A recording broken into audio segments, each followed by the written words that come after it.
My college experience was life-changing. It was eye-opening. College for me is definitely a lot of fun. College was the best 4.5 years of my life. There's just something that's really special about that time. Football games and tailgating. Being able to travel with your friends to different events all over the country.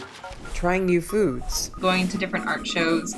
People really had their own different senses of style in college. I would skateboard to class. I'd skate to the gas station when my car broke down. I'm pretty sure I had a pair of overalls for every day of the week. Me and my friends have this karaoke night. It probably sounds like cats dying everyone outside the door, but it's a lot of fun to us. You have to learn to balance time and studying. I would drink more coffee than's probably healthy too. One of the biggest ways I kind of stay informed is Twitter and Instagram. It's crazy how fast communications can go now.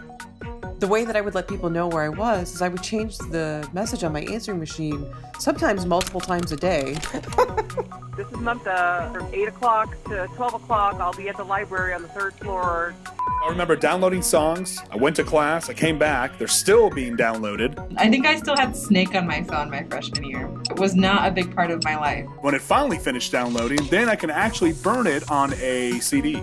I Snapchat my friends a lot more than I even text message them to be like, hey bro, you want to get some wings? A lot's changed, but I think the overall experience is still the same. It's really about getting out of your comfort zone. I felt like I was encouraged to pursue different paths. With my ACC roommates, I learned life skills. The friends I made in college, they're still my best friends that I have today. My ACC apartment, it's like a home away from home. American campus was my anchor. Happy 25th anniversary, ACC. From Mamta, class of 95. From Anthony, class of 07. From Mary, class of 07. From Lonnie, class of 2018.